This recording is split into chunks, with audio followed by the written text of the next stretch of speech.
बच्चा नारायण दास, बच्चा नारायण दास, नंदे, यो गुरुजी। यह नगर देख रहे हो? दूर से ही कितना सुंदर प्रतीत होता है। कुछ भिक्षा विक्षा मिले तो ठाकुर जी को भोग लगे। यो गुरुजी, यह नगर तो नारायण की आशा से अति ब्यूटीफुल लग रहा है। अब जो है सो है, मगर भिक्षा ब्यूटीफुल मिले तब तो आनंद ही आनंद होए। तो बच्चा, तुम एक काम करो, तुम पूरब की ओर जाओ और बच्चा गोवर्धन दास तुम पश्चिम की ओर जाओ और जो भी सीधी सामग्री मिले वो श्री राम जी को बाल भोग सिद्ध हो और हमारा कल्याण हो। जी गुरुजी, मैं बहुत से भिक्षा लाऊं। यहाँ के लोग तो बहुत मालदार दिखाई पड़ते हैं। आप तनिक भी चिंता ना करें। देख बच्चा, ज्यादा लोभ मत करना। एक बात हमेशा याद रखो कि लोभ पाप का मूल है, लोभ मिटावत मान। लोभ कभी नहीं कीजिए, यहाँ में नरक निधान। जी गुरुजी, बोलो गुरुजी महाराज की जय। गुरुजी महाराज की जय। गुरुजी महाराज की जय।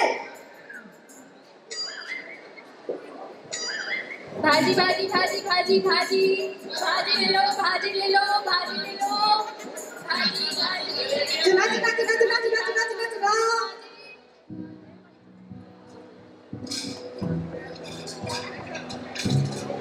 कबाब गरमा गरम मसालेदार 84 मसाला 72 आज का।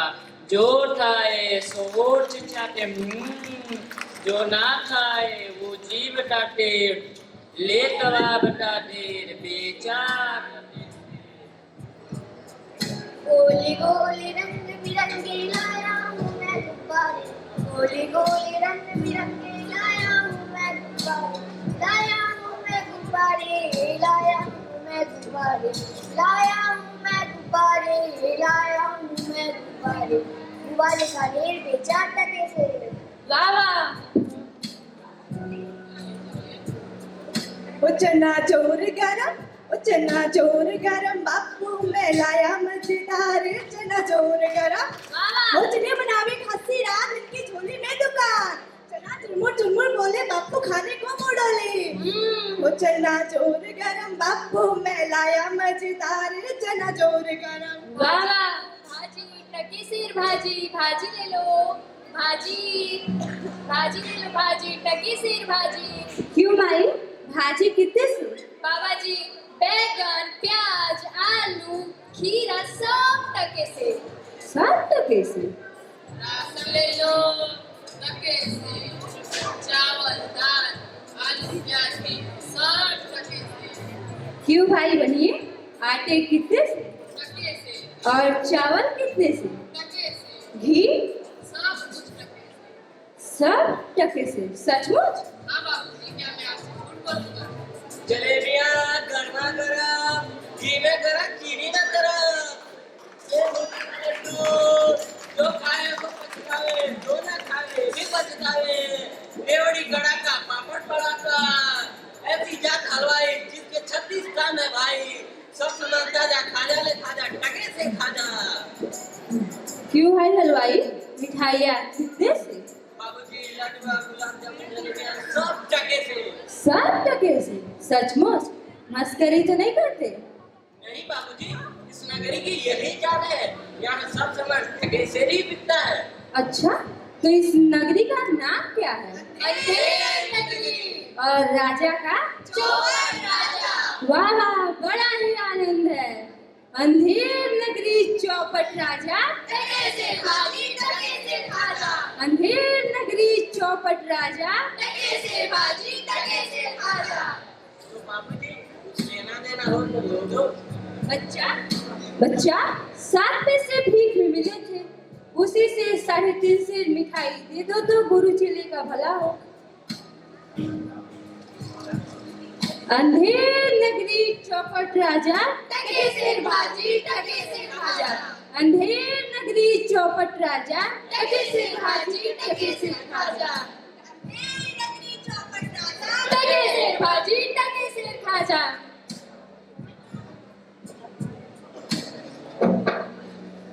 राम भज राम भज राम भज राम भज राम भज राम भज राम भज राम भज राम भज राम भज राम भज राम भज राम भज अंधेर नगरी चौपट राजा टके सिर भाजी टके सिर खाजा अंधेर नगरी चौपट राजा टके सिर भाजी टके सिर खाजा।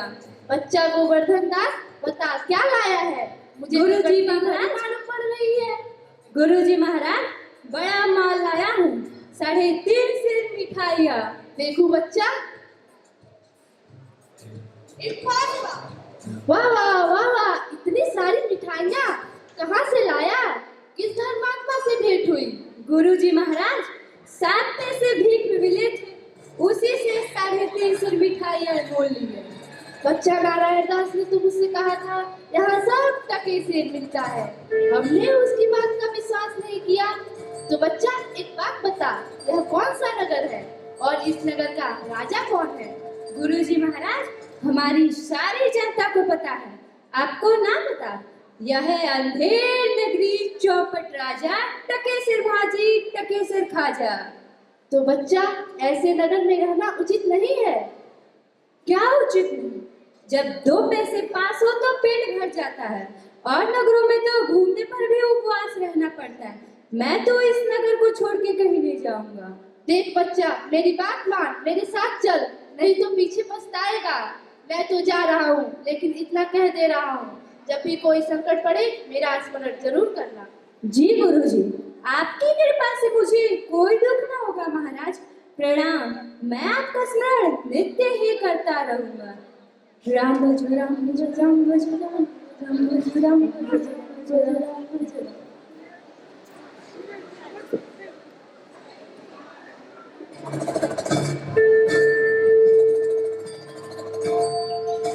अंधेर नगरी के चौपट राजा पधार रहे हैं।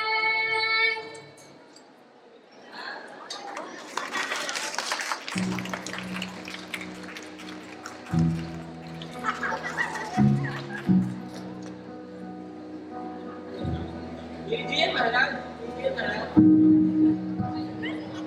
आहा, आनंद और दो।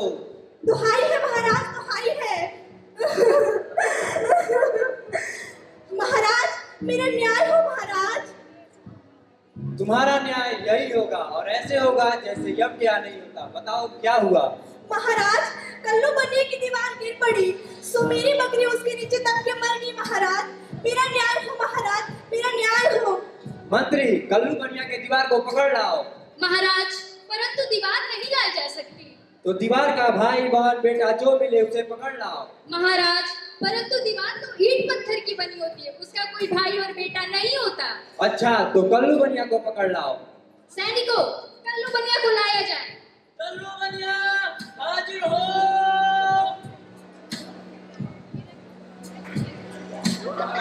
महाराज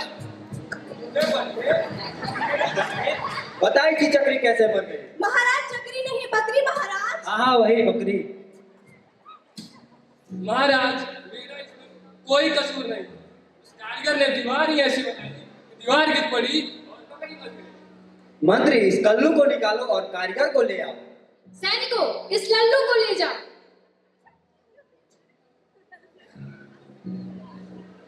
और कारीगर को पकड़ लाओ। कारीगर हाजिर हो।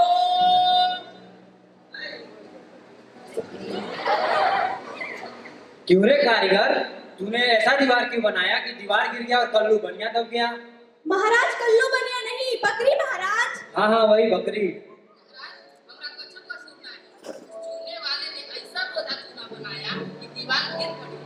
मंत्री, इस कारीगर को ले जाओ और चूने वाले को ले आओ। सैनिकों, इस कारीगर को ले जाओ।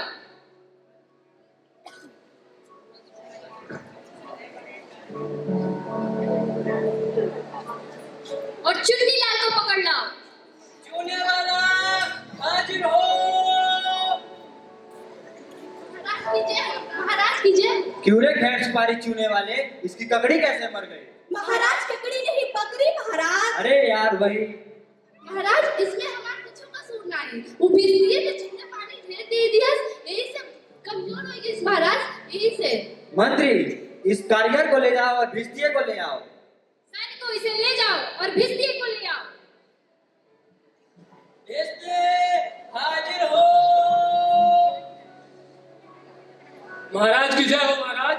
क्यों में भिस्ती, तूने चूने में इतना पानी क्यों किया कि बकरी गिर गई और कल्लू बनिया दब गया?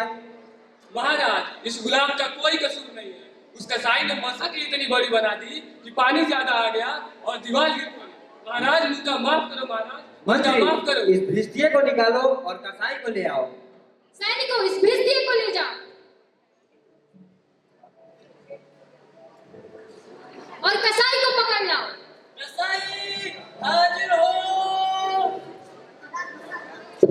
क्यों रे कसाई, तूने मशक ऐसी क्यों बनाई कि दीवार गिर गई और कल्लू बनिया मर गया?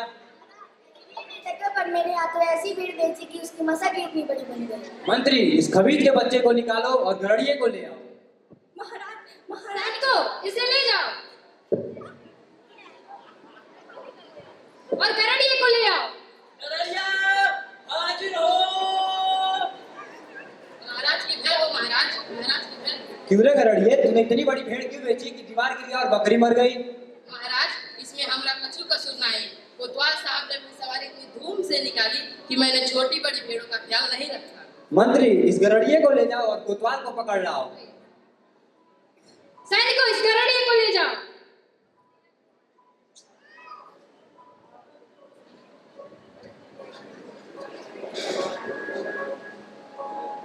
और उसे पकड़ लाओ। कोतवाल हाजिर हो। महाराज की जय हो महाराज। क्यों बे कोतवाल, तूने सवारी इतनी धूप से क्यों निकाली कि गड़िए ने घबरा कर छोटी बड़ी भेड़ें बेच दी, जिससे बकरी गिर गई और कल्लू बनिया मर गया? महाराज मेरा कोई कसूर नहीं, मैं तो इस शहर के इंतजाम के वास्ते गया। ये नहीं, तुमने इतनी धूप से सवारी क्यों निकाली? क्यों निकाली तूने धूप से सवारी? महाराज वो मैं महाराज कुछ नहीं, मंत्री इसे अभी फांसी पर चढ़ाओ, दरबार बर्खास्त। सैनिकों इसे फांसी पर चढ़ा दिया जाए। महाराज ये अन्याय है महाराज, ये अन्याय है महाराज, ये अन्याय है।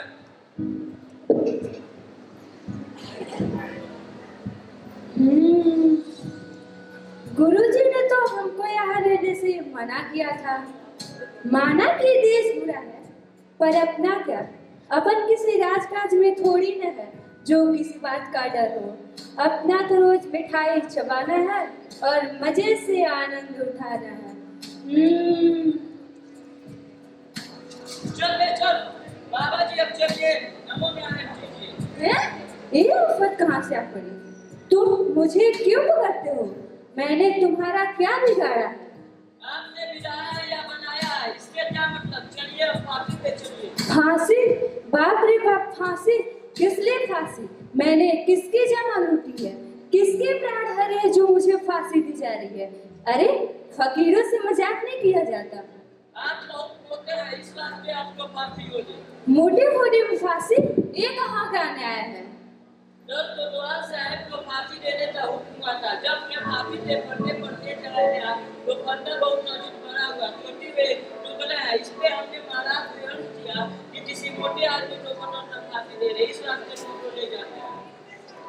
तो क्या नगर भर में और कोई मोटा ना मिला जो मुझ अनाथ फकीर को फांसी देते हो? इसमें दो बातें हैं, राजा के नाम से कोई मोटा नहीं है और दूसरा यदि कोई मोटा आ जाए तो क्या कहेंगे, इस वास्ते तुमको ले जाते हैं। दुहाई हो परमेश्वर, मैंने ही गुरुजी की बात नहीं मानी। यहाँ तो सचमुच ही बड़ा अंधेरा है। गुरुजी कहाँ हो आप? गुरुजी मेरे प्राण बचाओ। गुरुजी कृपया मेरी मदद करो। गुरुजी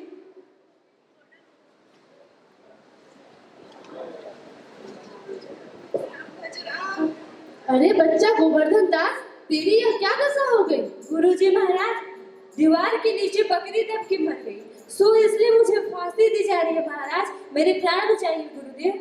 मैंने तो पहले ही कहा था कि इस नगर में रहना उचित नहीं है, तूने ही मेरा कहना नहीं सुना। चल कोई चिंता नहीं, नारायण सब समर्थ है। और सुनो, मुझे अपने शिष्य को कुछ उपदेश देना है। तुम तनिक किनारे हो जाओ, और अगर मेरा कहना नहीं सुना तो तुम्हारा भला नहीं होगा। नहीं नहीं महाराज, आप अपने शिष्य को देकर कुछ देख लीजिए, हम मत जाते हैं।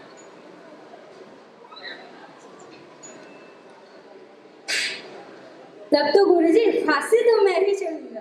नहीं बच्चा, हमको चढ़ने दे। नहीं गुरुजी, फांसी तो मैं ही चढ़ूंगा। नहीं बच्चा, हम इतना समझाया नहीं मानता, हम बुढ़े भाई, हमको चारे दे। अरे भाई, यहाँ क्या गड़बड़ है? मेरी समझ में कुछ नहीं आता, यहाँ तो ऐसी गड़बड़ है। क्या महाराज, गुरु कहते हैं कि मैं फांसी पे चढ़ूंगा और शिष्य कहते हैं कि मैं फांसी पे चढ़ूंगा। आप फांसी पे क्यों चढ़ना चाहते हैं? महाराज, इस वक्त ऐसी साइक है कि जो भी मरेगा सीधा वैकुंठ जाएगा। तब तो फांसी पर हम ही चढ़ेंगे। नहीं नहीं, हुक्म तो मुझे है, फांसी तो मैं ही चढ़ूंगा। नहीं, हम चढ़ेंगे। हम चलेंगे, हम चलेंगे।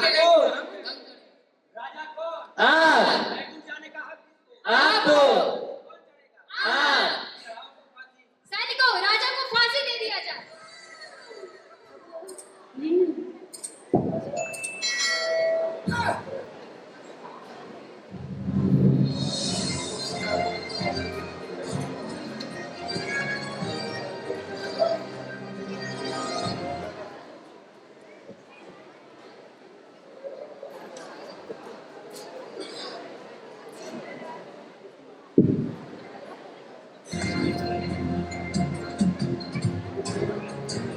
मेरे प्यारे साथियों, जैसा कि आप सभी ने इस नाटक के माध्यम से देख ही लिया कि किस प्रकार एक चौपट राजा से एक देश बर्बाद हो सकता है, ठीक उसी प्रकार हमारा भारत विश्व का सबसे बड़ा लोकतांत्रिक देश है।